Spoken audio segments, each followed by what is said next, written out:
আসসালামু আলাইকুম প্রিয় শিক্ষার্থীরা, প্রিয় পঞ্চম শ্রেণীর ছোট ভাই বোনেরা, ছোট্ট বন্ধুরা, সকলে কেমন আছো?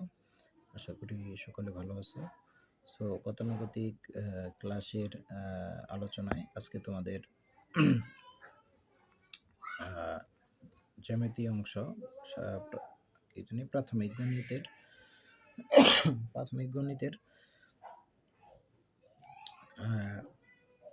গণিতের দশম অধ্যায় জ্যামিতি নিয়ে আলোচনা করব, ইংলিশে যাকে বলা হয় জিওমেট্রি। সো প্রথমেই দেওয়া আছে, দেখতে পাচ্ছ যে আয়ত এবং বর্গ। সো আয়ত এবং বর্গ পড়ার আগে তোমাদের চতুর্ভুজ বিষয়টি নিয়ে জানতে হবে। চতুর্ভুজ কি? চতুর্ভুজের সংজ্ঞাটি আগে তোমাদের মনে রাখতে হবে। আমি যদি বলি চতুর্ভুজ কি, এখন আমার কাছে শোনো যে চতুর্ভুজ হলো যে চারটি বাহু দ্বারা সীমাবদ্ধ আকৃতিকে চতুর্ভুজ বলে। কি বললাম ভাই, বুঝতে পারিনি? মানে চারটি বাহু দ্বারা আবদ্ধ সীমাবদ্ধ আকৃতিকে কি বলে? চতুর্ভুজ বলে। যেমন দেখো, এই জায়গায় কি চারটি বাহু না, চারটি সরল রেখা দ্বারা সীমাবদ্ধ আকৃতিকে কি বলে? চতুর্ভুজ বলে। বা চারটি বাহু দ্বারা আবদ্ধ ক্ষেত্রফলকে চতুর্ভুজ বলে। এখন বিষয় হলো যে এই যে এইটুকু একটা কি সরল রেখা। সরল রেখা মানে কি? সোজা রেখা, বা যেটাই সরল রেখা সেটাই কি এক ধরনের বাহু। যখন চতুর্ভুজের ভিতরে হয়ে যায় তখন সেটা বাহু হয়ে যায়। তো বিষয় হলো যে চারটি সরল মানে কি সোজা রেখা। এই দেখো, এটা একটা কি সোজা রেখা না? আর যদি কি এরকম এরকম বেঁকা থাকতো, তাহলে কি এটা কি বক্র, এরকম ঢেউ থাকতো। যেমন নদীর উপরে কি এরকম ঢেউ হয় না? সেটা কি উপরের মানে একটা বক্র রেখা তৈরি হয়। এটা একটা কি সোজা রেখা। তো চারটি সোজা রেখা বা সরল রেখা, চারটি সরল রেখা দ্বারা সীমাবদ্ধ। দেখো, এই যে একটা সরল রেখা, এটা একটা সরল রেখা, এটা একটা সরল রেখা, এটা একটা সরল রেখা। এই চারটি সরল রেখা দ্বারা সীমাবদ্ধ। এই যে একটা কি আবদ্ধ না? যারা জমি আছে, যাদের গ্রামে জমি আছে, তারা হয়তো দেখে থাকবে যে এরকম চারটি কি থাকে, আবদ্ধ জায়গা থাকে। তো মানে চারদিকে বাতর দেওয়া হলে ভিতরে কি, ক্ষেতের ভিতরে কি পানি দিলে আর কি পানি ওই মানে ধানের ক্ষেতের ভিতরেই থাকে আর কি। ধান ক্ষেত যারা দেখছো আর কি। সো এই যে একটা আবদ্ধ, তাই বলা সংখ্যার মধ্যে বলা হয়েছে যে চারটি সরল রেখা দ্বারা সীমাবদ্ধ। এই যে একটা আবদ্ধ, সীমাবদ্ধ, একটা সীমানা থাকে না? এই যে আমাদের জমি ধরো, এটা একটা কি সীমানা থাকে, যেরকম এরকম একটা সীমানা থাকে। তো সীমাবদ্ধ ক্ষেত্র কি, সীমাবদ্ধ আকৃতি। দেখো, এখানে একটা আকৃতি তৈরি হয়েছে, কিরকম একটা চ্যাপ্টা আকৃতি তৈরি হয়েছে নাকি? চ্যাপ্টাই তো বলা হয় আমাদের গ্রামের ভাষায়, চ্যাপ্টা বা চাপা, এরকম চ্যাপ্টা একটা আয়ত আকৃতি তৈরি হয়েছে। এই আকৃতিকে কি বলে? আয়ত বলে।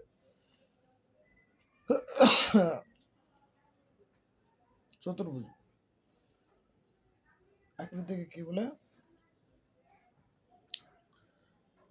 সরি, আয়ত না, চতুর্ভুজ বলে।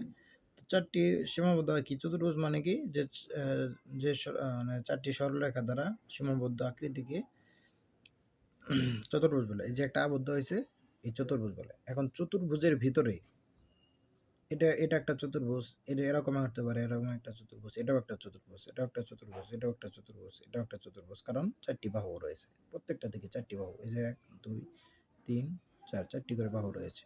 তো মোস্ট প্রবাবলি, স্বাভাবিকলি, বেসিক্যালি এটা চতুর্ভুজই হবে। চারটা এই যতগুলো আছে সবই কি এক ধরনের চতুর্ভুজ। এখন বলেছে আয়ত এবং বর্গ। আয়ত এবং বর্গ মানে যে আজকে লেকচার 1 তোমাদের আয়ত এবং বর্গ বিষয়ে আলোচনা করব। সো মানে 10.1 আলোচনা করবো আর কি। এর পরের লেকচারে, এমন গতানুগতিক দুইটা লেকচারে তোমাদের এই অধ্যায় শেষ করে দিব। সো বিষয় হলো যে এখন আয়ত এবং বর্গটা কি। আয়তের সংজ্ঞা যদি দিই, যে চতুর্ভুজের এই যে একটা এটার নাম কি? আয়ত। এটার নাম আমি দিছি আয়ত, কিন্তু এটা এক ধরনের আয়ত। কিভাবে? এখন আসো আয়তের সংজ্ঞা জানি। আয়তের সংজ্ঞা কি? যে চতুর্ভুজের বিপরীত বাহুগুলো সমান এবং কি চারটি কোণে কি 90 ডিগ্রি বা 100 কোণ। চারটি কোণে 100 কোণ বা 90 ডিগ্রি। যে এরকম লম্বা, ধরো একটা ভূমি আছে, এই যে একটা ভূমি, এটা একটা ধরো একটা মাঠ, এই যে মাঠ, আর এই জায়গায় একটা উপরে একটা কি ঘাস বা একটা গাছ রয়েছে। গাছ মানে খেজুর গাছ, ওই সরি, সোজা একটা সুপারি গাছ রয়েছে। তাহলে এই যে ভূমি আর এই যে সোজা একটা গাছ, এই গাছের মাঝখানে একটা কোণা তৈরি করলো না, একটা কোণা তৈরি করলো না, সেটাকে কি বলে? কোণ বলে। আর এই যে গাছ আর এই যে ভূমি, একটা কি খাড়া, একটা ভূমি আর একটা কি খাড়া অবস্থায় আছে। তাহলে এই মাঝখানে কি একবারে কি যত কোণ ঢুকলো সেটাই সেই কোণটা কত? 90 ডিগ্রি। দেখো এই যে এই জায়গায় দেখো এটা একটা ভূমি, আর এটা যদি একটা গাছের সাথে তুলনা করো, এই যে মাঝখানে যে একটা কোণা তৈরি হয়েছে, যে কোণা, এটা কোণা, সেটা কি এই এই কোণাটাই কি 90 ডিগ্রি বা এক সমকোণ। সো আয়তের সংজ্ঞা হলো যে চতুর্ভুজের বিপরীত বাহুগুলা সমান এবং কি আয়ত এক ধরনের চতুর্ভুজ, তাই বলা হয়েছে যে চতুর্ভুজের চারটি বাহু, চারটি মানে যে চতুর্ভুজের বিপরীত বাহুগুলো সমান। এই যে একটা বাহু, মানে এখন আসবো বাহু, আমি কিছুক্ষণ আগে সরল রেখা বললাম, কিন্তু এই সরল রেখায় যখন একটা চতুর্ভুজ বা ত্রিভুজের ভিতরে যায় তখন সেটাকে কি বলে? বাহু বলে। এটা হয়তো বা তোমরা চতুর্থ শ্রেণীতে পড়েছো, তবে তারপর আমি রিকেপ করে দিলাম আর কি, যে ইন থেকে এই পর্যন্ত কি একটা বাহু। তো এটা একটা বাহু, মানে যে চতুর্ভুজের একটা চতুর্ভুজ, তো এটা না, যে চতুর্ভুজের বিপরীত বাহুগুলো সমান, এই যে এই বাহু আর এই বাহু সমান, আর এই বাহু আর এই বাহু সমান, তাহলে বিপরীত বাহুগুলো সমান হলো। যে চতুর্ভুজের বিপরীত বাহুগুলো সমান এবং চারটি কোণে কি এক সমকোণ। দেখো এই জায়গায় যে কোণটা উৎপন্ন করছে, আবার এটারে ভূমি ধরলে এই পাশে এটাকে যদি খারাপভাবে চিন্তা করি, তাহলে এই জায়গাও সেই কোণ উৎপন্ন করে। এটাও 90 ডিগ্রি বা এক সমকোণ, এটাও কি 90 ডিগ্রি বা এক সমকোণ। তাহলে সংজ্ঞার মধ্যে বলা হয়েছে যে চতুর্ভুজের বিপরীত বাহুগুলো সমান, এইটা বাহু আর এই বাহু সমান, এই বাহু আর এই বাহু সমান। যে চতুর্ভুজের বিপরীত বাহুগুলো সমান এবং কোণগুলো কি চারটি কোণে কি সমকোণ। এই যে একটা কোণ, এটা কোণ, এইটা একটা কোণ, এই চারটি কোণে কি সমকোণ, তাকে কি বলে? আয়ত বলে। আশা করি আয়ত বুঝছো।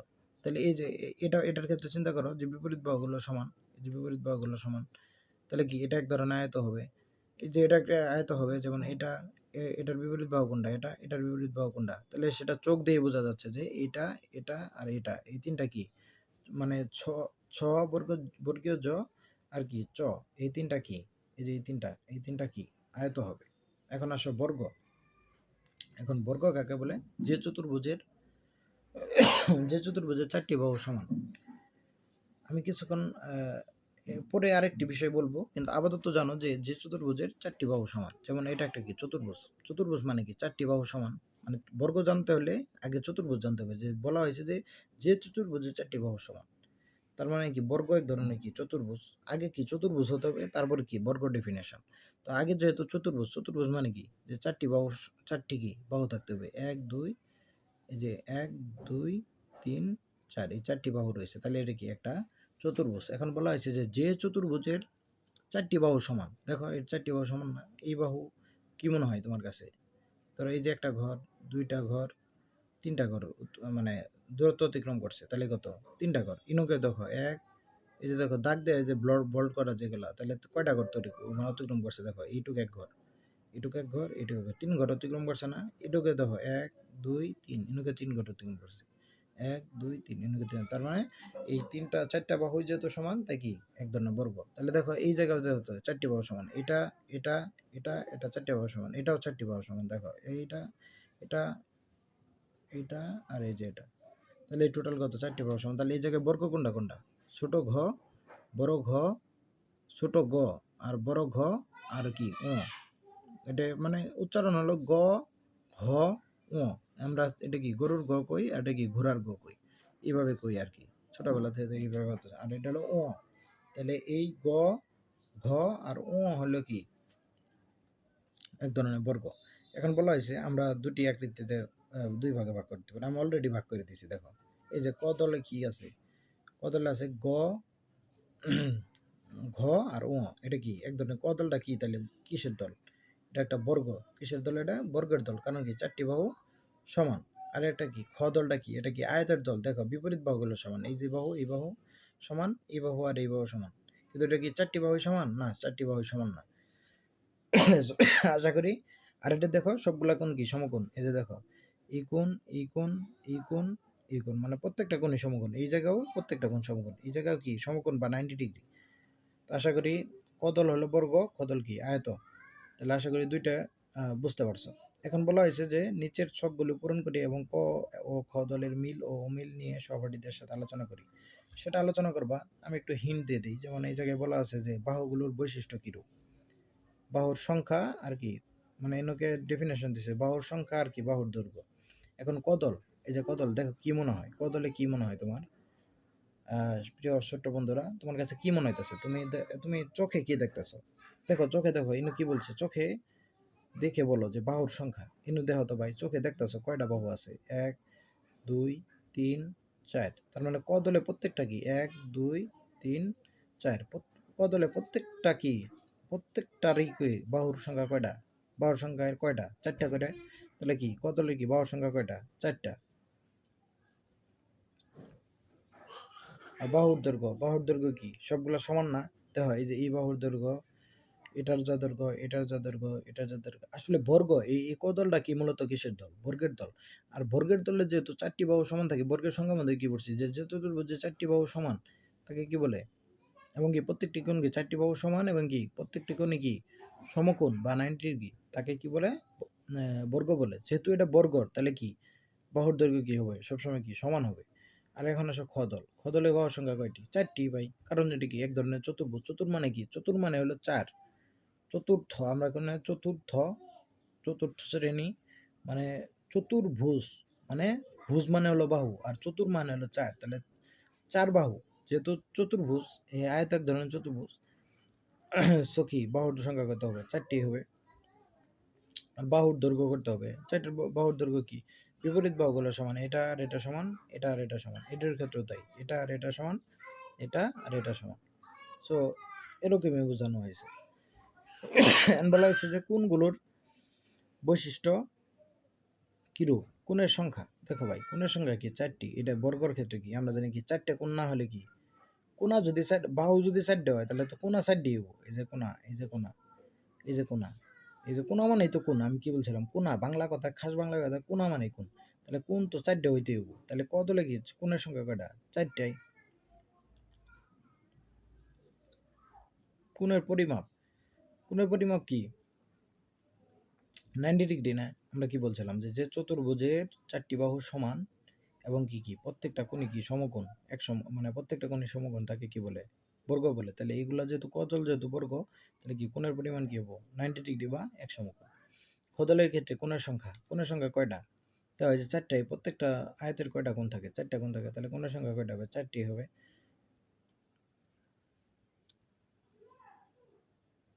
নিচের পূরণ করে এবং কদল ও খদলের মিল ও অমিল নিয়ে সহপাঠীদের সাথে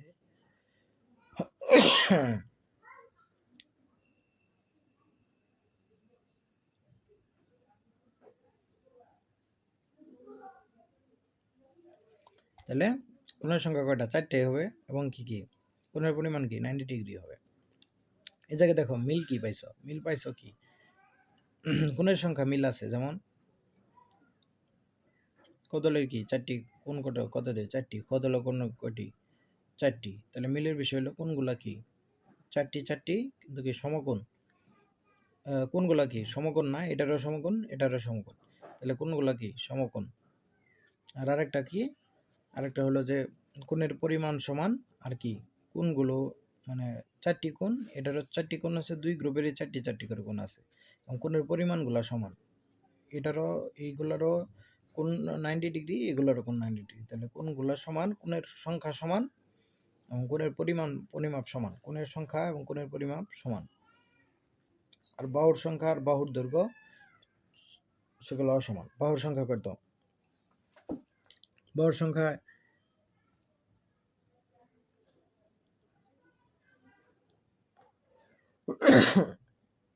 বাহুর সংখ্যাগুলোও সমান। বাহুর সংখ্যাগুলো, এটারও 4টা বাহু আছে, এটারও 4টা বাহু, কিন্তু এটার মানে কোনটা অসমান? যেমন এটা 4টে বাহু সমান, আর এটা কি 4টে বাহু সমান। বাটে 4টে বাহু সমান কদলের মানে বর্গের, আর খদলের কি 4টে বাহুই সমান না। তার মানে বিপরীত বাহুগুলো সমান। এটার একটা অমিল আছে। আর অমিল কি আছে?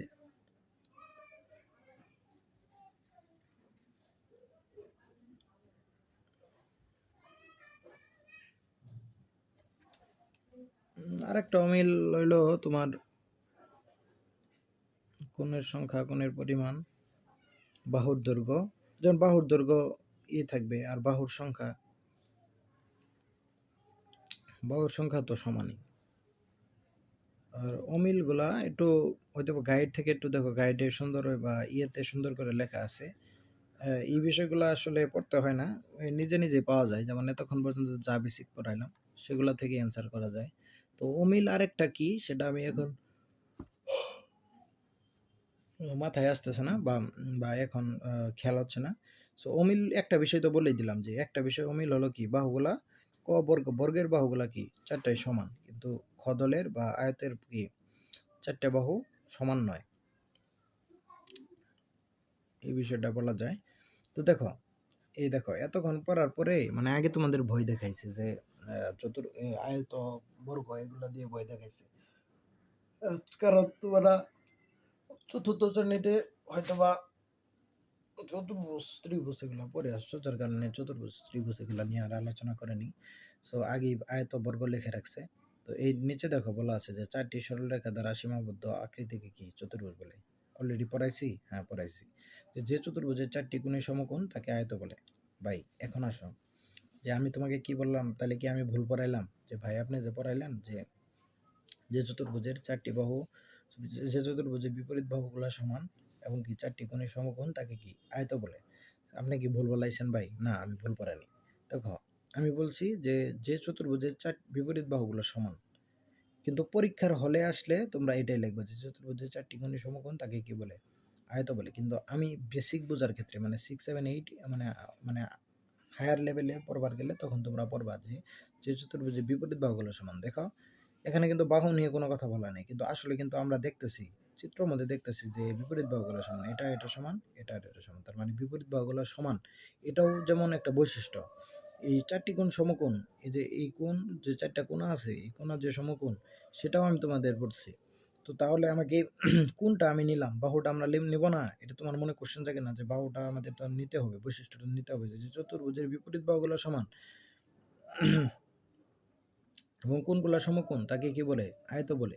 কিন্তু এই জায়গায় কি বাহুগুলার বিষয়ে কোনো কিছু বলা নেই, যেহেতু বলা নাই তাহলে তোমরা বইয়েরটাই লিখবা, কারণ বাংলাদেশের সিস্টেমে এরকম হয় যে বইয়ের ডা বেসিস করে খাতা দেওয়া হয়।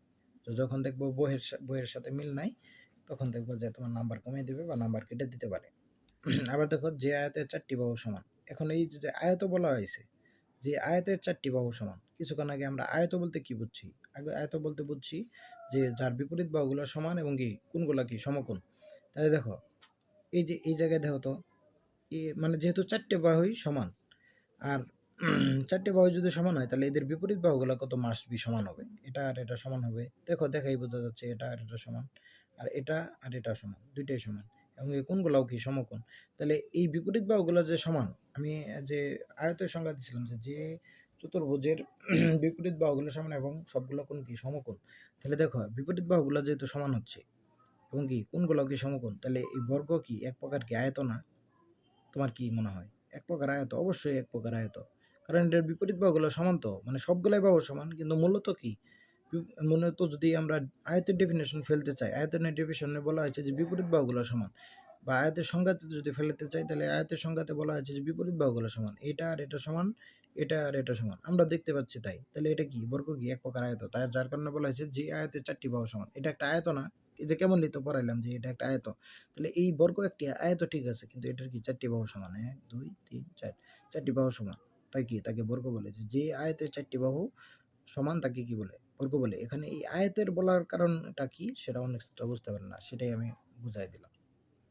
আবার দেখো, এই যে নিচে আসি বলছে সংজ্ঞাতে দেয় নাই তো কি হয়েছে, যে আয়তের বিপরীত এবং বর্গের বাহুগুলা কি পরস্পর সমান, তার মানে আয়তের বিপরীত, আয়তের এবং বর্গের কি উভয়ের কি বিপরীত বাহুগুলা সমান, অবশ্যই সমান। বর্গের ক্ষেত্রে তো চারটাই সমান ঠিক আছে, কিন্তু বিপরীত বাহুগুলা মূলত সমান, এটা আর এটা সমান, এটা আর এটা সমান, এটা আর এটা সমান। এখন বলতে পারো ভাই বিপরীত সাইড মানে মানে কি? বিপরীত বাহু মানে বিপরীত বাহু বলতে কি বোঝায়? বিপরীত মানে কি, ধরো একটা রাস্তা, ধরো এই পাশে তোমার স্কুল, তো আমরা কি বলি, স্কুলের সামনে দাঁড়িয়ে থাকলে আমরা বলি কি, এক বন্ধু এই পাশে আছে, ধরো বলতেছে রাকিব কই, বা ওই ধরো আমি তুমি দাঁড়ায় আছো, আরেকজন জিজ্ঞেস করে রাকিব কই রে, তখন ওই ওরে বলবে বা সে তারে বলবে যে রাকিবুল রাস্তার এই স্কুলের অপোসাইড মানে অপোজিট সাইডে বা বিপরীত পাশে।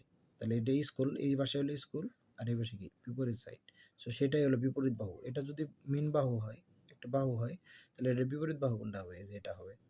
সো সেটাই হলো বিপরীত বাহু। তাহলে বর্গের বাহুগুলো কি বিপরীত বাহু পরস্পর সমান, তাহলে এই বাহুর পরস্পর সমান কি এরা, আর এই যে এটা, এই দুই বাহু কি পরস্পর সমান, এটা আর এটা কি পরস্পর সমান, আর এটার কি চারটি বাহু সমান। কিন্তু মূলত যদি লক্ষ্য করি এই বাহু আর এই বাহু তারা তো বিপরীত বাহু, এই বাহু আর এই বাহু তারা দুইটি কি বিপরীত বাহু, তাহলে এই দুইটা বিপরীত বাহু কি সমান হবে না, মাস্ট বি সমান হবে পরস্পর, সেটাই বলা হয়েছে। এবং সমান্তরাল, সমান্তরাল বিষয়টি আমি আইডেন্টিফাই করে নিলাম, কিছুক্ষণ পরেই তোমাদের সমান্তরাল বিষয়টি আমি আলোচনা করব। সো এখন আয়ত এবং কি বর্গগুলো কি অঙ্কন করি।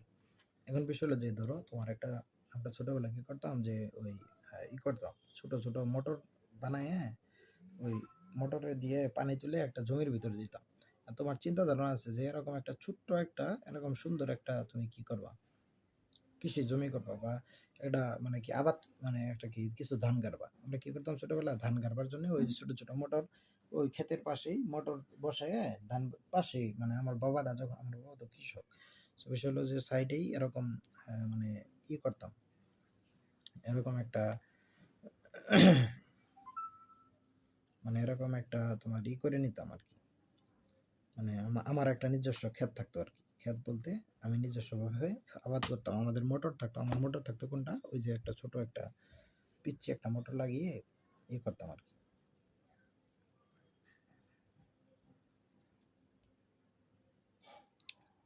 এখন বিষয় হলো যে ওরকম একটা ক্ষেত যদি বা যদি তুমি বানাতে চাও,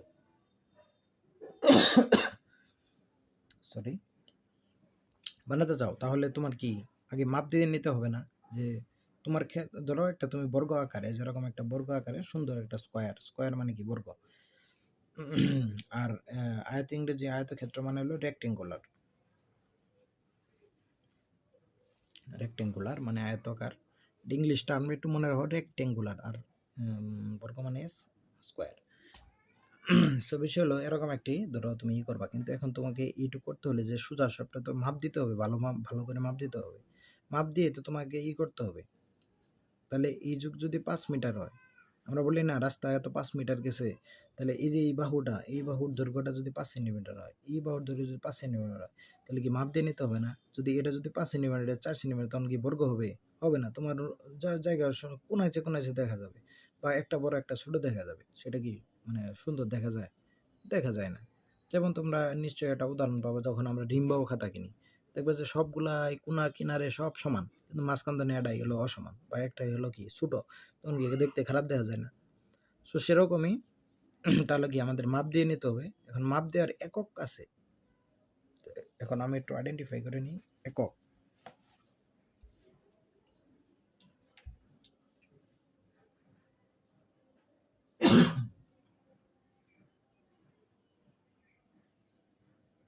একক বিষয়টা তোমাদের আমি একটু পরে করাচ্ছি, তবে মনে রাখো যে দৈর্ঘ্য পরিমাপের একক যে আছে, দৈর্ঘ্য পরিমাপের একক, সেগুলো কি মিটার, সেন্টিমিটার, তারপর কি কিলোমিটার।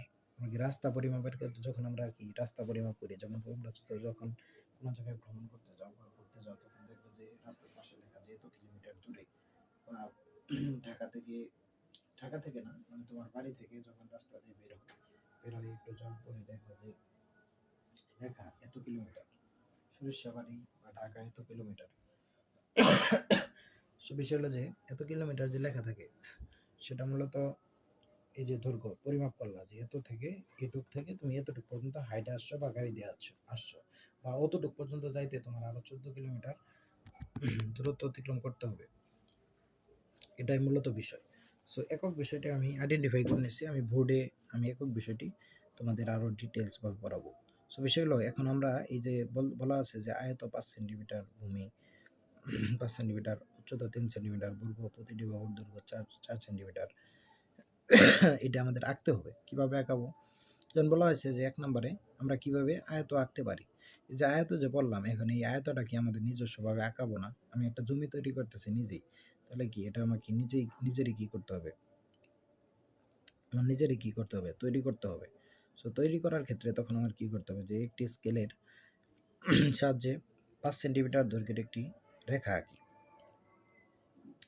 এই দেখো 5 সেন্টিমিটার, যেহেতু ভূমি দেওয়া আছে 5 সেন্টিমিটার, আমি কি বলছিলাম যে একটা ভূমি মানে মাটির উপরে আমরা যে দাঁড়ায় আছি সেটা কি ভূমি, আমরা বলি না এটা ভূমির উপরে দাঁড়ায় আছি, এটা ভূমি।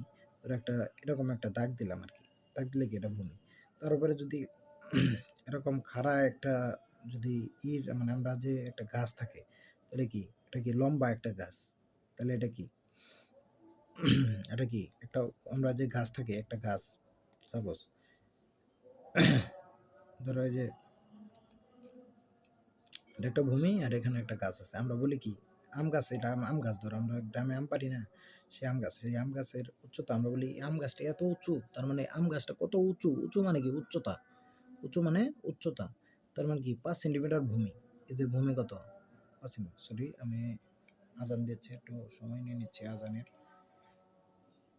আজানের টাইমে আসলে কথা বলতে হয় না। আল্লাহু আকবার, আল্লাহু আকবার, আল্লাহু আকবার, আশহাদু আল্লা ইলাহা ইল্লাল্লাহ, আশহাদু আল্লা ইলাহা ইল্লাল্লাহ, আশহাদু আন্না মুহাম্মাদান রাসূলুল্লাহ, আশহাদু আন্না মুহাম্মাদান রাসূলুল্লাহ।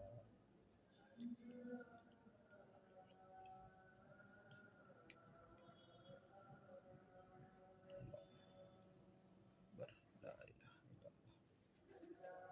ইল্লাল্লাহ।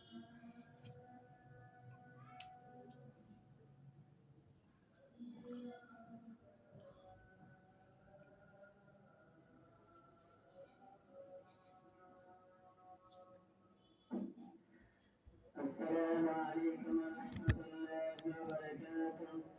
أعوذ بالله من الشيطان الرجيم.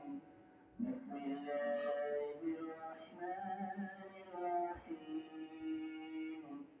وصلى الله على سيدنا ومولانا محمد وعلى محمد وعلى آله وصحبه وسلم.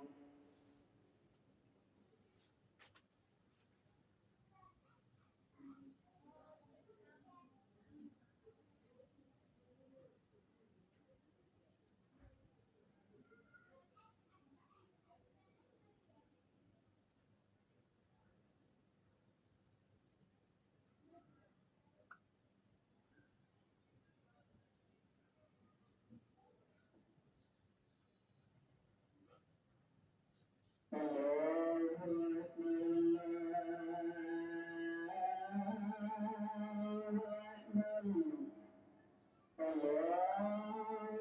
أكبر، الله أكبر. أشهد أن لا إله إلا الله. أشهد أن لا إله إلا الله. أشهد أن محمدا رسول الله. أشهد أن محمدا رسول الله.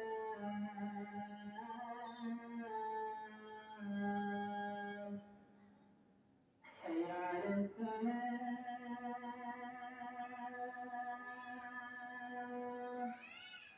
حي على الصلاة،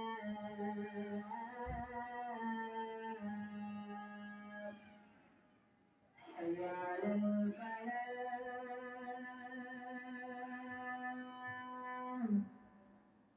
حي على الفلاح.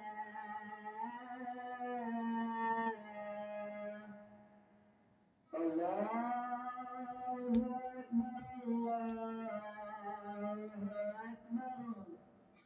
لا إله إلا الله.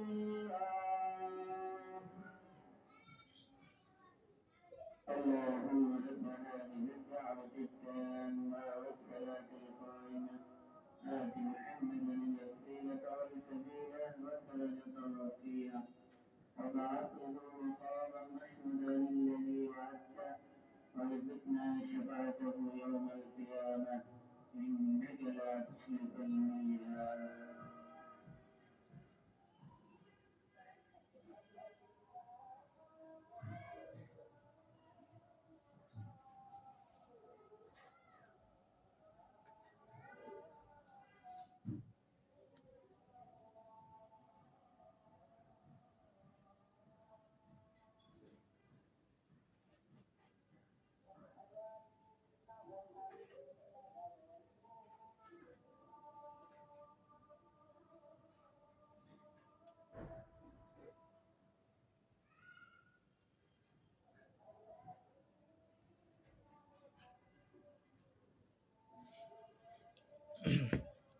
ঠিক আছে, আবার আসলাম। সো বিষয় হলো যে যেহেতু আমাদের আঁকতে হবে, তো প্রথমে 1 নম্বরে বলা আছে যে একটি স্কেলের সাহায্যে 5 সেন্টিমিটার দৈর্ঘ্যের একটি রেখা আঁকবে। এই যে একটা রেখা 5 সেন্টিমিটার একটা রেখা আঁকলাম। এদের প্রসেস আমার লক্ষ্য করতে হবে না, আমার এটা 5 সেন্টিমিটার একটা রেখা আঁকলাম। রেখা বলতে এই যে কোনো রেখা, সরল রেখা মানে কি একটা দাগ, যে কোনো একটা দাগ, ধরো এখান থেকে এটা রাখ দিলাম, এটা একটা কি রেখা। আর যদি একটু সোজা রেখা, মানে রেখা আবার কয় প্রকার, 2 প্রকার, একটা সরল রেখা আর একটা বক্ররেখা। রেখা মানে কি এই যে মানে যে কোনো একটা দৈর্ঘ্য, সেটাই কি রেখা। যেমন এই জায়গা থেকে এইটুকু একটা দৈর্ঘ্য, এটা একটা রেখা। এখন যদি এটা যদি আমি সরল পথে যাই, সেটা কি সোজা রেখা বা সরল রেখা। আর যদি সেটা যদি এরকম বেঁকা ঢেউ, কিছু জায়গা দেখবা সমতল ভূমি, কিছু জায়গা দেখবো এরকম ঢেউ, তাহলে এই রেখা উপরে যদি যাও, এরকম ঢেউ আকারে যাও, তাহলে কি সেটা কি বক্ররেখা বা বাঁকা রেখা। সো বিষয় হলো রেখা নিয়ে হয়তো বা ইদানিং তোমরা জানোই। আর বিষয়টা হলো আমি একবার বেসিক টু অ্যাডভান্স পড়াইতেছি, যার কারণে এগুলো মানে ইনক্লুড করা হচ্ছে। সো বিষয় হলো যে 5 সেন্টিমিটার, তার মানে এই যে আমরা 5 সেন্টিমিটার একটা দৈর্ঘ্য মেপে নিলাম। এখন 5 সেন্টিমিটার কি সেটা আমি একটু পরে বলতে, তোমরা একটু মনে রাখো যে 5 সেন্টিমিটার একটা দৈর্ঘ্য, একটা কি দূরত্ব, একটা দূরত্ব বা কি দৈর্ঘ্য। দূরত্ব তো বুঝো ভাই, এই জায়গা থেকে হেঁটে হেঁটে এই পর্যন্ত আসছো, সেই দৈর্ঘ্যটা কত? 5 সেন্টিমিটার। সেন্টিমিটারটা কি মানে একটু পরে আমি ভুডে বোঝাবো, সো তখন হয়তো বা বুঝে নিবা বা বুঝে ফেলবা। তো এই 5 সেন্টিমিটার দৈর্ঘ্য আঁকলাম। আঁকার পরে বলা আছে যে এই জায়গা থেকে 2 নম্বর প্রসেসে কি বলা আছে যে প্রথম ধাপে অঙ্কিত রেখার উপরে জ্যামিতিক বক্সের ত্রিকোণী শীট ব্যবহার করে 2টি লম্ব আঁকি। মানে এরকম 2টা লম্ব আঁকাইতে হবে। লম্ব মানে কি, কিছুক্ষণ আগে বললাম যে 2টা গাছ, খাড়া 2টা গাছ। লম্ব মানে কি মাঝখানে কত 90 ডিগ্রি কোণ উৎপন্ন করবে, এবং কি একটা সুপারি গাছ ধরো এতে বড় হইতে হইতে তো সোজা বড় হয়েছে, এটাও কি এই জায়গায় বড় হইতে হইতে কি সোজা বড় হয়েছে, তার এই যে মাঝখানে যে 90 ডিগ্রি কোণ উৎপন্ন হলো না, সো সেটা কি এই ভূমির উপরে কি একটা লম্ব, একবারে খাড়া। লম্ব মানে কি লম্বা। আমরা তো দেখবো যে যারা হয়তো বেশি লম্বা, আমরা কি লম্ব করে কই না, কিরে লম্ব, কি খবর, ঠিক সেম ভাবে এটা একটা কি লম্ব।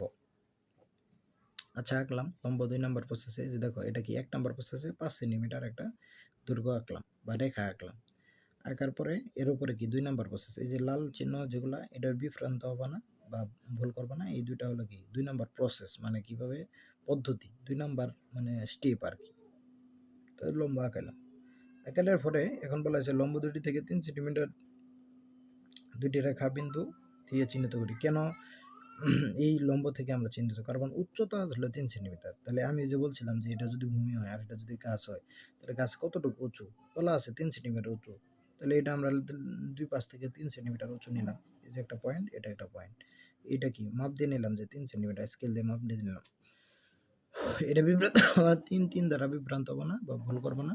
3 হলো পয়েন্ট বোঝানো হয়েছে, যে পয়েন্ট যে নিলাম। এখন 4 নাম্বার ধাপ বোঝানো হয়েছে, ধাপ। এটা হলো 3 নাম্বার ধাপে পয়েন্ট নির্বাচন করলাম। এখন 4 নাম্বার ধাপে কি বলা হয়েছে, 4 নাম্বার ধাপে হলো তৃতীয় ধাপে আয়তাকার আকারের জন্য চিহ্নিত বিন্দু দ্বয় যোগ করি।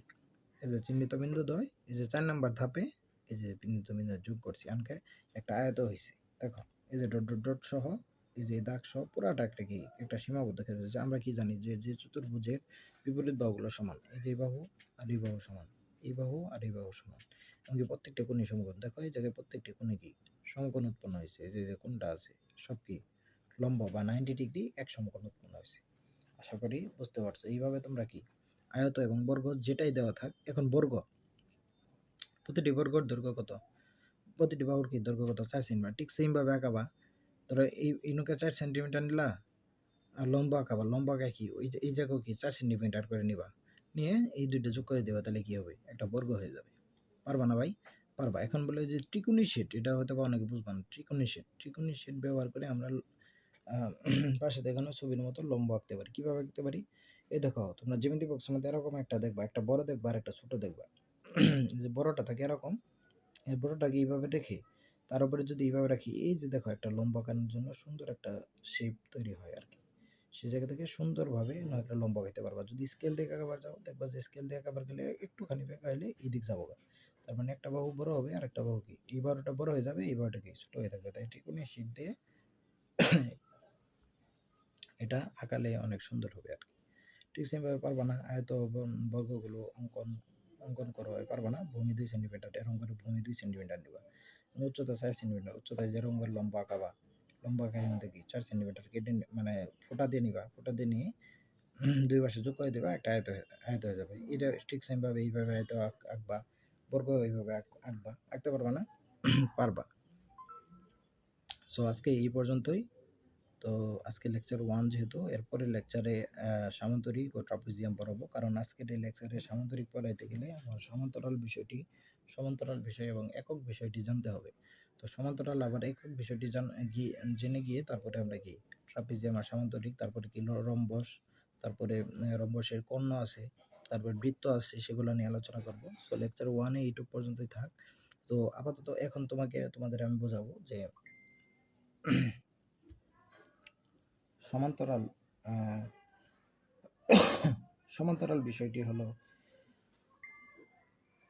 বিষয়টি বোঝাবো তোমাদের।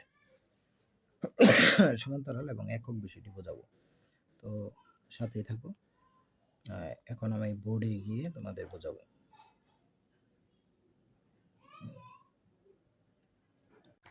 তো আসসালামু আলাইকুম।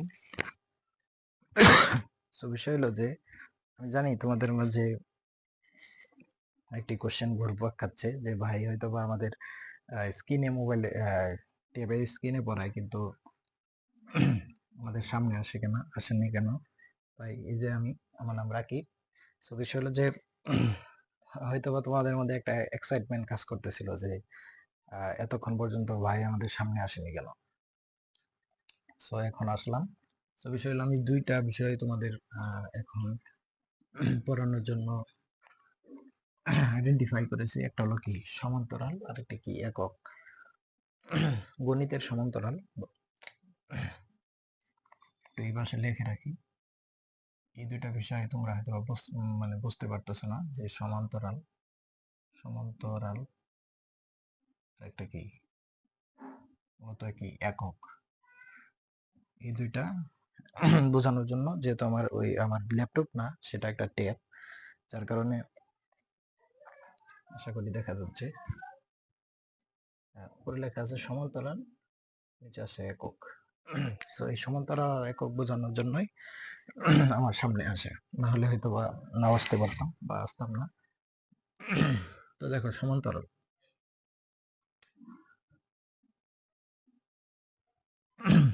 এখন সরল রেখা সমান্তরাল পড়া লাগে, তোমাদের সরল রেখা বিষয় জানতে হবে। সরল রেখা মানে কি? আগে রেখা বিষয় জানতে হবে। রেখা হলো একটা দূরত্ব। ধরো তুমি তোমার বাসা তোমার স্কুলে নে। এখন তুমি একটা রাস্তায় বাসা থেকে স্কুলে যাবো অবশ্যই। এখন এই পয়েন্টে তোমার বাসা আর এই পয়েন্টে হলো তোমার স্কুল। তাহলে বাসায় থেকে যদি এরকম সোজা পথে যাও, সেটা একটা রেখা, যে কোনো একটা একটা রশ্মি। আগে তোমাদের একটা রশ্মি বিষয় জানতে হবে। এই যে একটা রশ্মি, এরকম চিহ্ন দেখছো না? রশ্মি, এই যে উপরে একটা তীর চিহ্ন, তার মানে বোঝানো হয়েছে যে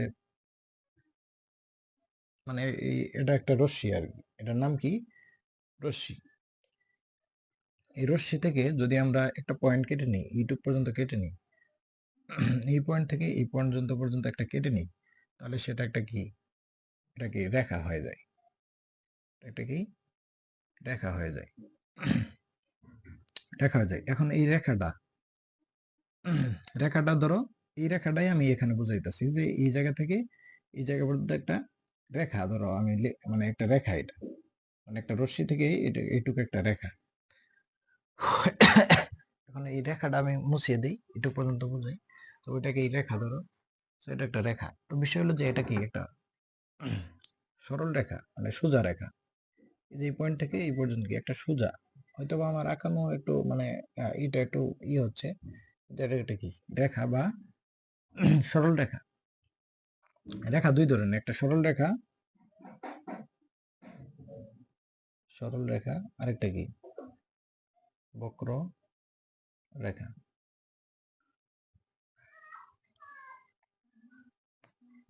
দাঁড়াও 1 মিনিট।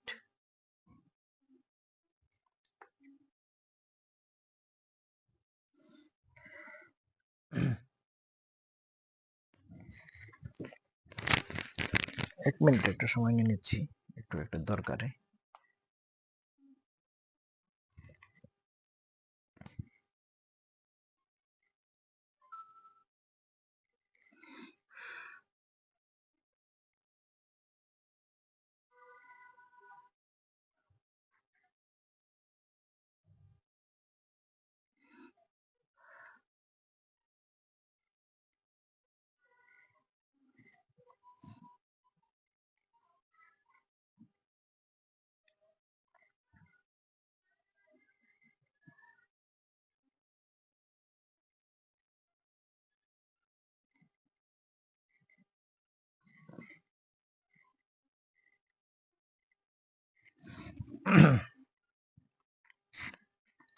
হ্যাঁ, সো আসো তোমরা।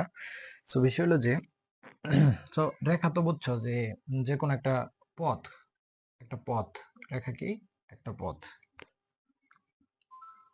কলমের দাগ হয়তো বা শেষ হয়ে গেছে, আজকে পর্যন্ত চললেই হবে ভাই, প্লিজ। তো এটা একটা রেখা। তো রেখা দুই ধরনের, একটা সরল রেখা আর একটি বক্ররেখা। সরল মানে কি, এখন এই যে মানে রেখা মূলত দুই প্রকার। এই যে রেখা বললাম না, যে রশ্মি থেকে রেখা নিলাম, সেই রেখা আবার দুই প্রকার, একটা কি সরল রেখা আর একটা কি বক্ররেখা। এখন এই সরল রেখার ডেফিনেশনে বা এই সরল রেখার ভিতরে যদি আসি, এই সরল রেখার ডেফিনেশন যদি আমি একটু বলি তোমাদের, আমি আমার এর ভিতরে একটু করে নিচ্ছি, কারণ আমার এই বিষয়গুলো মনে থাকে না।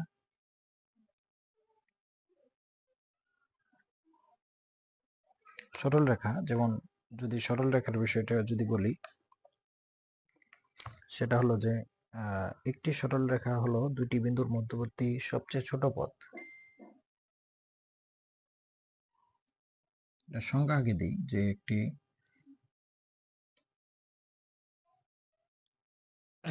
সরল রেখা হলো একটি সরল রেখা হলো দুটি বিন্দুর মধ্যে সবচেয়ে ছোট পথ, যা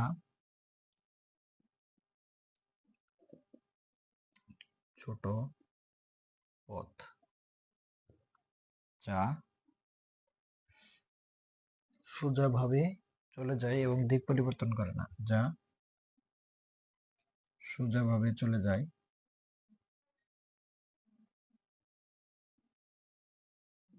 এবং দিক পরিবর্তন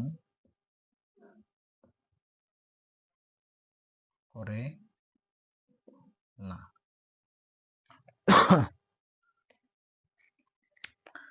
আর বক্ররেখা হলো এমন একটি রেখা যা সরল নয়।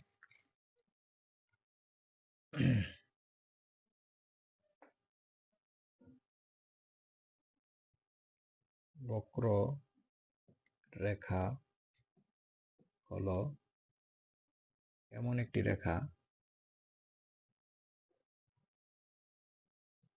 রেখা যা কি সোজা নয়, যা সরল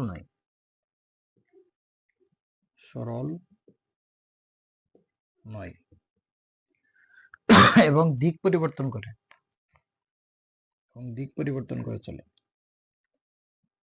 দিক পরিবর্তন করে চলে।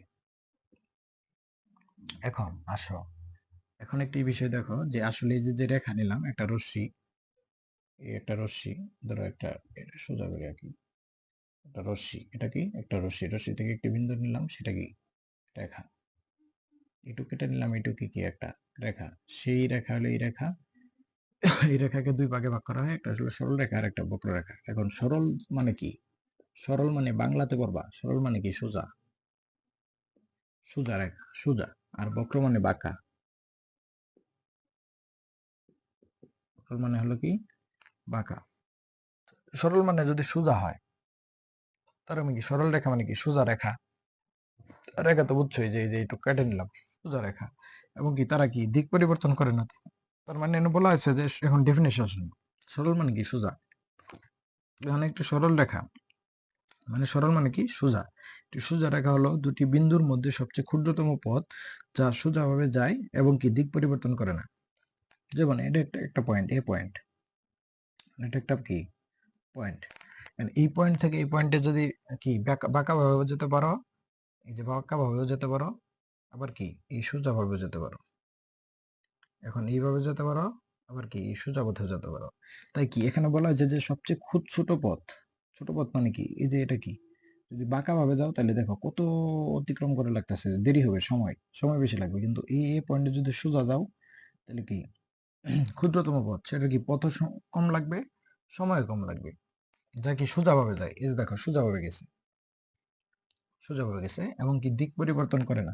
দেখো এটা কি দিক পরিবর্তন করছে, দেখো এটা প্রথমে এই দিকে গেছিল, তারপর কি আবার উপরের দিক গেছে, আবার নিচের দিক নামছে, আবার এই উপরের দিক গেছে, আবার নিচের দিক নামছে, তাহলে দিক পরিবর্তন করছে। কিন্তু এটা কি কোনো দিক পরিবর্তন করছে না, একবারে সোজাভাবে গেছে, সোজাভাবেই গেছে। সো এটা হলো সরল রেখা। তার মানে হলো এই যে এটা হলো কি একটা সরল রেখা এ থেকে বি।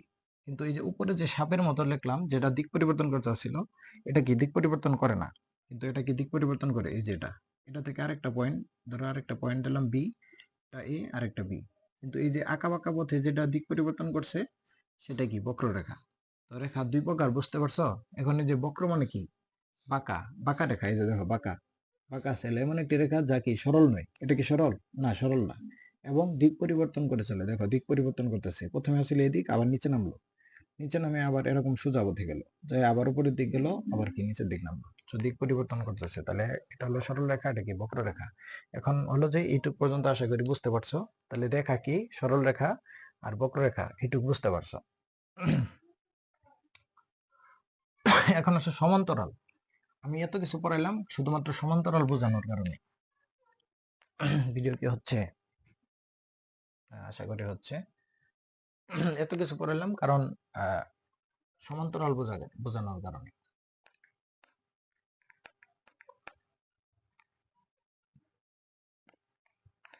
সমান্তরাল মানে হলো সমান্তরালের ক্ষেত্রে দুইটি রেখা লাগে। একটা সরল মানে কি সমান্তরাল, সমান মানে কি সমান, তরাল মানে কি সমান্তরাল মানে কি একই তল, একই তলে থাকবে, তারে কি সমান্তরাল। এই যে দেখো সমান্তরাল মানে কি সমান মানে তো সমানই, আর তরল মানে কি একই তলে থাকবে। সো একই তলে থাকলে ধরো দুইটি রেখা লাগবে, তাহলে একই তলে যদি থাকে দুইটি রেখা, যেমন এটা একটা রেখা, এটা একটা রেখা, একই তলে আছে দেখো। এখন এই রেখা সমান বা সমান তালে চলতেছে, দেখো এইদিকে গেতেছে, এটা ওইদিকে গেতেছে, সমান তালে চলতেছে। এটা এ বি, এটা CD. A B R CD যদি সমান সমান পথে চলে এবং সমান হয়, তাহলে এটা আর এটা পরস্পর কি সমান্তরাল। তার মানে আমরা কি লিখতে পারি, এ বি ও সিডি পরস্পর সমান্তরাল বাহু।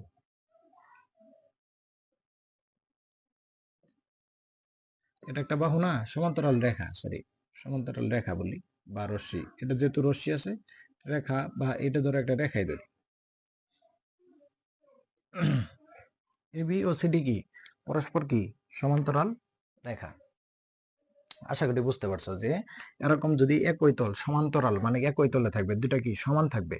যদি এরকম একই তলে যায়, যেমন একটা দুইটা রেলগাড়ি বা যদি একটা দুইটা গাড়ি যারা সিএনজি যখন যায়, তখন তারা দুইটার বেগ একদম সমান বা দুইটা কি একই গতিতে গেতাছে, তাহলে কি এরকম এরকম যাবে যেটা একসাথে। তাহলে এই যে গেতাছে এটা কি পরস্পর কি একটা সমান্তরালে গেতাছে। বুঝছো কথা। সব মাঝে মাঝে দেখবা যে একটা ট্রেন স্টেশনের মানে ট্রেন লাইনের পাশে একটা মোটরসাইকেল গেতাছে, ট্রেনও গেতাছে এইভাবে স্ট্রিট ভাবে, যেরকম ভাবে ট্রেন গেতাছে এদিকে, হুন্ডাটা এইদিকে গেতাছে, তাহলে দুইটা কি সেম তালে গেতাছে। তার মানে কি দুইটা কি সমান্তরাল গেতাছে। যদি এরকম না হয়, এরকমও হয়, এরকমও হয়, এটাও সমান্তরাল। এই দুইটাও কি পরস্পর, এই বাহু আর এই বাহু কি পরস্পর সমান্তরাল, কারণ কি এরা কি সেম ডিরেকশনে গেতাছে। সেম ডিরেকশনে একই তলে সেম দিকে গেতেছে এবং কি তারা কি পরস্পর কি সমান তালে গেতেছে। সো এইটুক পর্যন্ত পড়লেই হবে যে সমান্তরাল বিষয়টি আসলে সমান্তরাল বিষয়টি হয়তো বুঝতেছো, বুঝতে পারছো। আসলে রেখার একটা মানে তোমার নির্দিষ্ট একটা মানে পয়েন্ট অফ ভিউ হলো কি সমান্তরাল। এখন আসো সমান্তরাল মুছে দিই, এখন আসে একক। এখন একক একক বলতে ধরো এইভাবে বোঝায় যে ধরো তোমার বাসা আর এটা হলো তোমার স্কুল, কিছুক্ষণ আগে যখন বোঝানো যায় এটা তোমার স্কুল। তো বিষয় হলো এই যে এই পয়েন্ট ধরো এটা এ ধরি আর এটা তোমার বাসা বি ধরি, সরি এইভাবে ধরি যেহেতু স্কুল আর বাসা, এটা বিতে বাসা আর এস তে স্কুল, এইভাবে ধরি। সো এই পয়েন্ট থেকে এই পয়েন্টে গেল, ঠিক আছে। এখন তোমার বাসা থেকে এটা স্কুলে একটা দূরত্ব আছে, সেই দূরত্বটা কিভাবে মাপবে? সেই দূরত্বটা মাপতে হলো মিটার, যে কোনো একটা মিটার, মিটার বা কিলোমিটার, যেরকম মাপবে মিটার কি বা কিলোমিটার বা কি যে কোনো কিছু দিয়ে মাপবে। সো বিষয় হলো যে খালি কি বাসা, ধরো একটা তোমার কাছে একটা কি আছে, একটা কি আছে, একটা আপেল আছে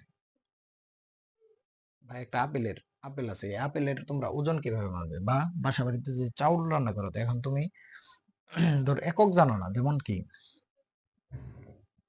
5 কেজি চাল আছে, ধরো 5 কেজি, বা তোমাকে বাসা থেকে বললো যে ইয়ে যায় বলবি, কি জানি গেলে বাজারে যায় বলবি যে 5 কেজি চাল দেন, বা দোকানে যায়।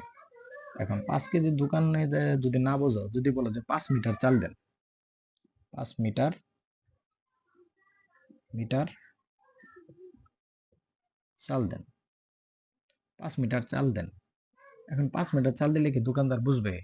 বলবে নিশ্চিত সেটা পাগল হয়ে গেছে, কারণ 5 মিটার হলো দৈর্ঘ্যের একক।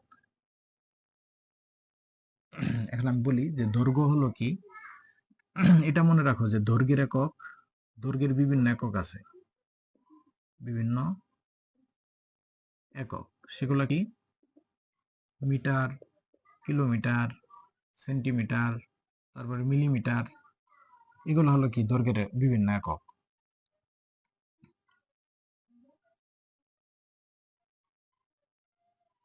আর ভরের বিভিন্ন একক,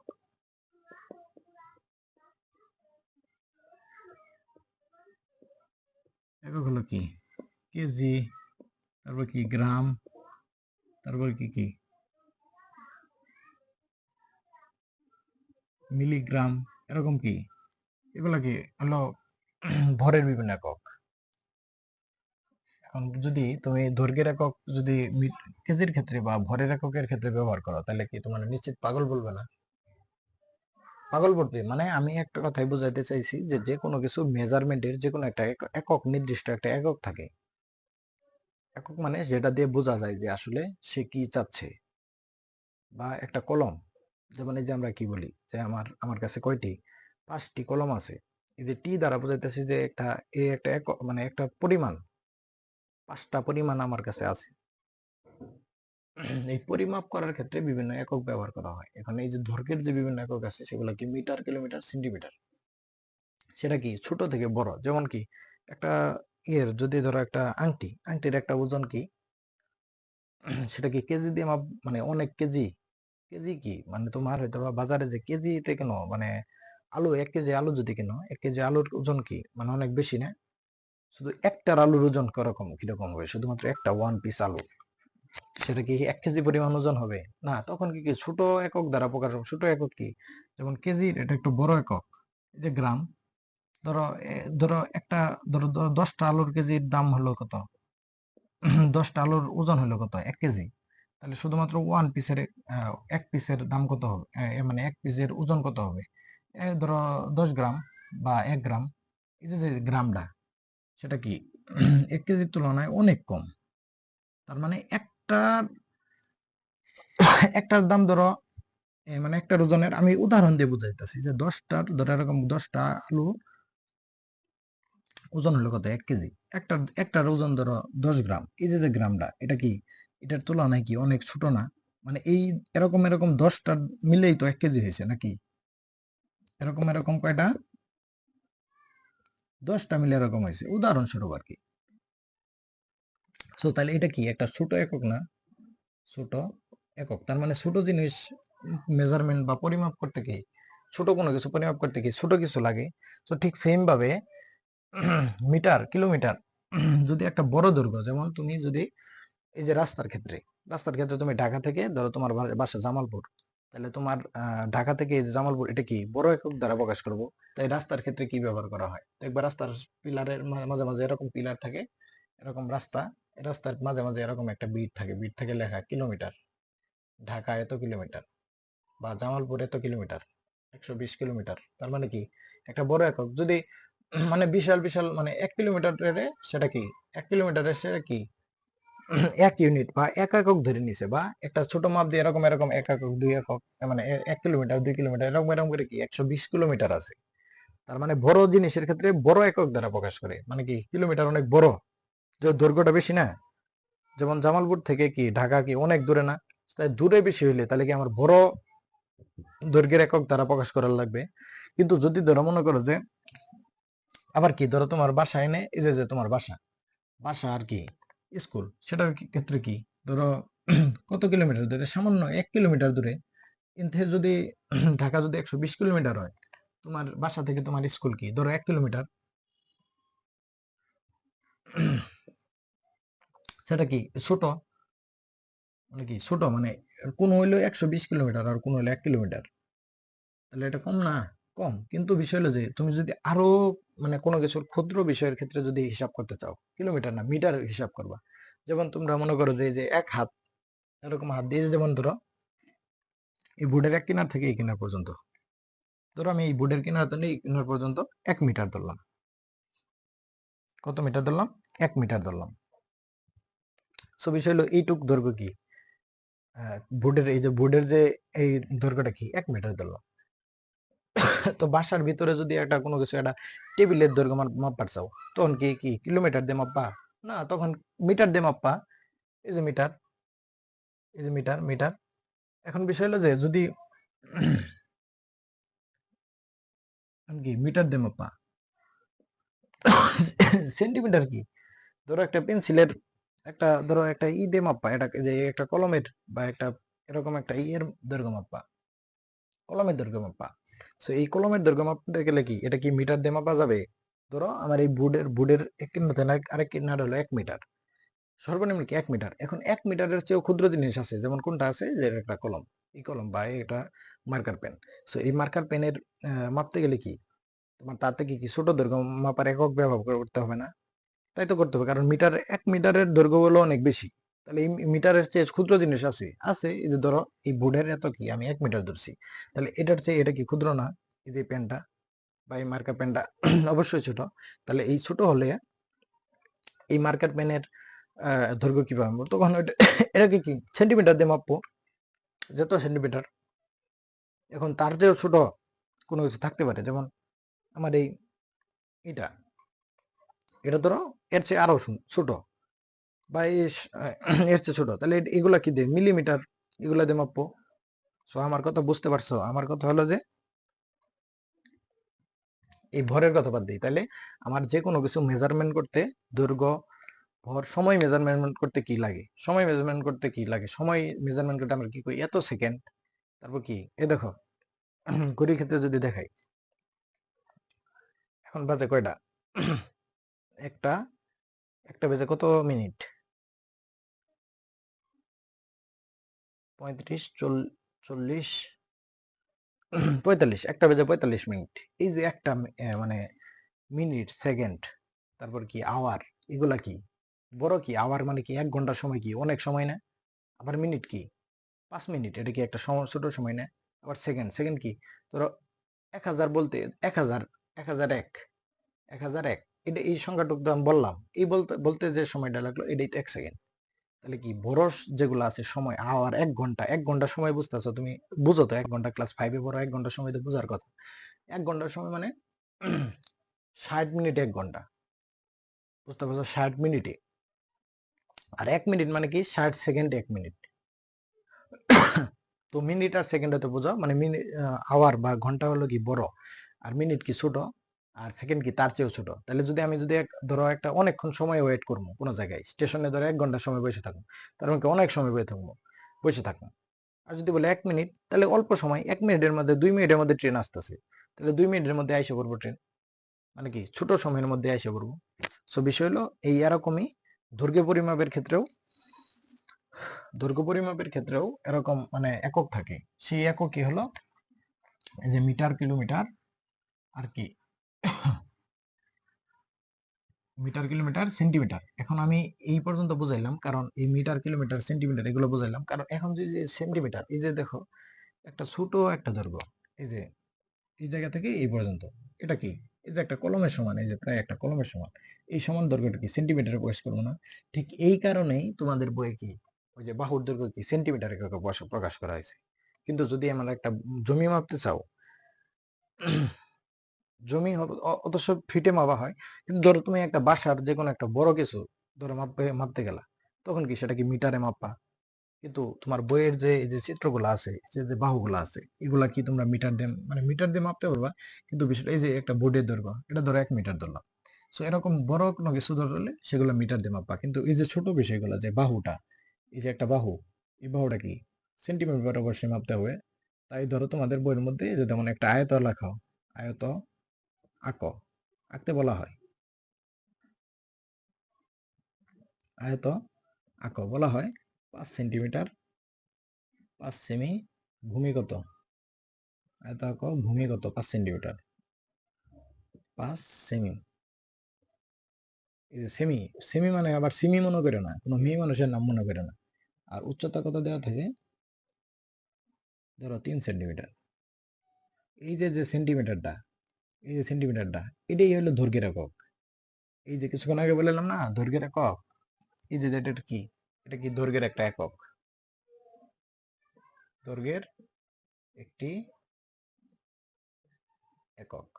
আশা করি পিচ্ছি ছোট ভাইরা তোমরা হয়তো বুঝতে পারছো। আর আমি এমন ভাবেও বলিনি যে মানে বোঝার মতো ওয়ে নাই। সো এখন যদি আমি তোমাকে বলি যে আয়তাকার দেখো 5 সেন্টিমিটার একটি ভূমি দেওয়া আছে, উচ্চতা দেওয়া আছে, তোমরা কিভাবে আঁকবা? প্রথমে কি আমাদের ওই যে প্রসেস যে আমি কিছুক্ষণ আগে ইয়েতে পড়াইলাম, মানে ওই যে টেবে পড়াইলাম, মানে এই চিত্রতে ইয়েতে পড়াইলাম। তো যদি এরকম বলা হয় তাহলে কেমনে আঁকবা? নিচে অবশ্য দেখা যায়, তো এইখানে আঁকি। ধরো এরকম একটা রেখা নিলাম, সেটা কি 5 সেন্টিমিটার, 5 সেন্টিমিটার। এখন বলা হয়েছে যে দ্বিতীয় স্টেপে বলা হয়েছে যে এটার উপর লম্ব আঁকতে মানে লম্ব আঁকতে হবে। তো লম্বর ক্ষেত্রে আমি বললাম যে এটা এরকম একটা লম্ব আঁকবো, সোজা কি দিয়ে আঁকবো, ওই যে ই দিয়ে আঁকবো, জ্যামিতিক যে ই আছে, ত্রিকোণী শীট আছে, সেটা দিয়ে আঁকবো। এই পাশেও কি এরকম একটা লম্ব আঁকবো, আঁকলাম। এখন ধরো এই জায়গা থেকে এটা 1 নম্বর প্রসেস হলো, এই যে 5 সেন্টিমিটার রেখাটা আঁকলাম, সরল রেখা আঁকলাম, আঁকার পরে এরকম করে লম্ব আঁকলাম। এখানে লম্ব মানে কি ভাই, এই যে দেখো খাড়া, এই যে খাড়া ইনো কত কি 90 ডিগ্রি কোণ উৎপন্ন হয়। 90 ডিগ্রি বা কোনো ভূমির সাথে যদি 90 ডিগ্রি কোণ উৎপন্ন হয়, ধরো সাপোজ এটা একটা কি ভূমি বা এটা কি একটা মাটি, আমরা এই যে যে জায়গায় দাঁড়ায় আছি, এই জায়গায় একটা গাছ দাঁড়ায় আছে, একদম খাড়া ভাবে দাঁড়ায় আছে, একটা কি, এটা একটা কি গাছ, একটা গাছ আঁকায় দাঁড়ায় আছে। এখন গাছ যদি দাঁড়ায় থাকে তাহলে এই মাঝখানে কোণ কত ডিগ্রি, গাছ সোজা ভাবে দাঁড়ায় আছে, ভূমির সাথে কত ডিগ্রি কোণ, 90 ডিগ্রি। আর এই 90 ডিগ্রি কি বলা হয়, এক সমকোণ বলা হয়। সো এরকম কোন পজিশন যদি এরকম 90 ডিগ্রি কোণ থাকে কি এক সমকোণ বলা হয়।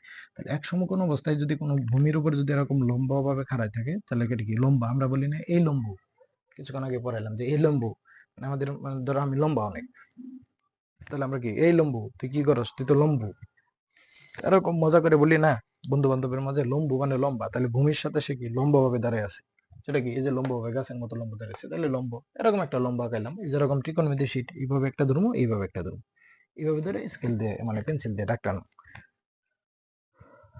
ডাকতে নম্বর। এখন 3 নাম্বার স্টেপে বলা হয়েছে যে এখানে একটা পয়েন্ট, এখানে একটা পয়েন্ট ঠিক করি।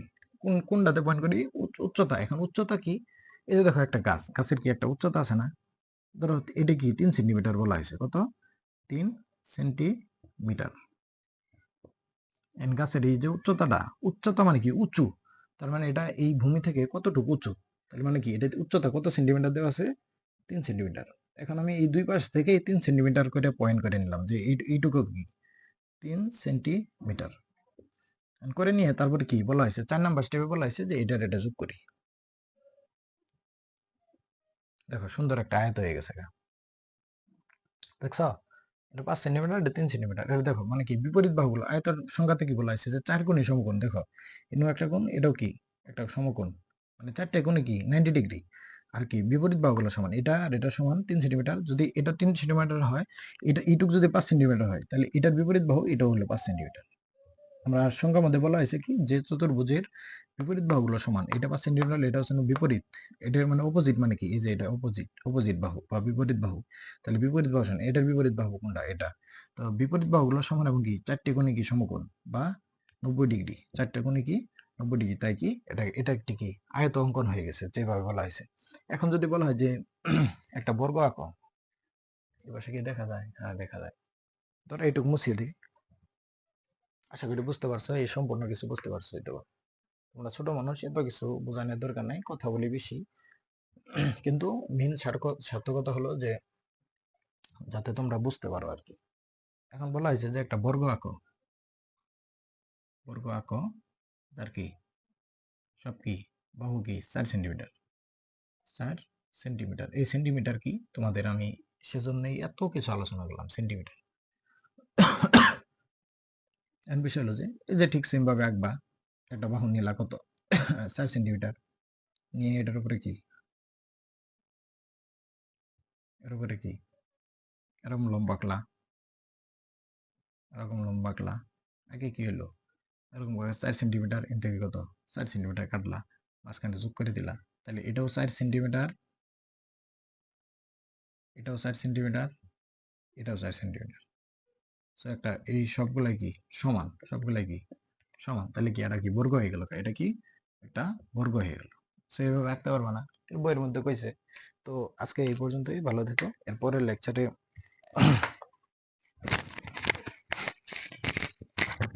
আমি তোমাদের ট্রাপিজিয়াম, সামান্তরিক, তারপরে হলো রম্বস, তারপরে হলো বৃত্ত, রম্বসের কর্ণ আছে, কর্ণ বিষয়টা আলোচনা করব। সো এতক্ষণ সবাই ভালো থেকো, সুস্থ থাকো, আমার জন্য দোয়া করো। আমি ইনশাল্লাহ তোমাদের বেসিক টু অ্যাডভান্স সব কিছু শেষ করে দেব।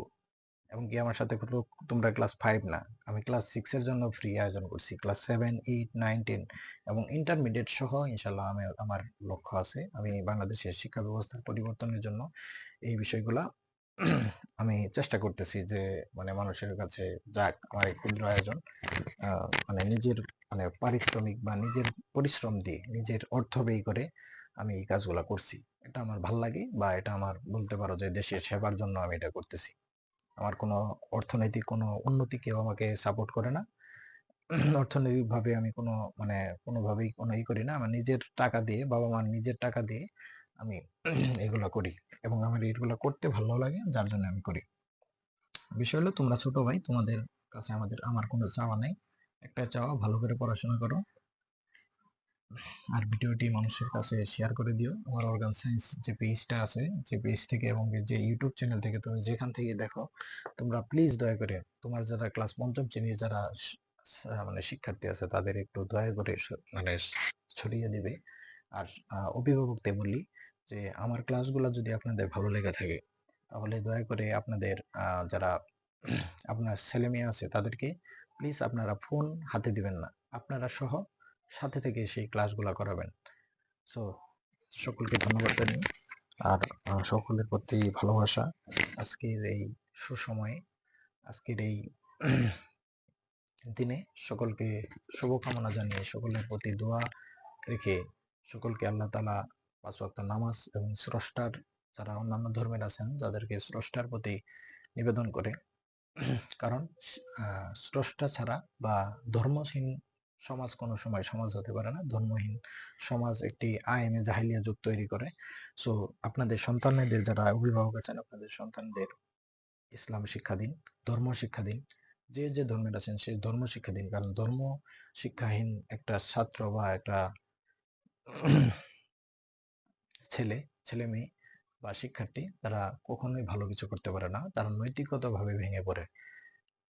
তাদের নীতি নৈতিকতার মানে তাদের মনুষ্যত্ব বলতে জাগ্রত হয় না, যার কারণে আজকে আমাদের বাংলাদেশ এত মানে নিম্নতর অবস্থায় আছে শিক্ষা ব্যবস্থার দিক থেকে।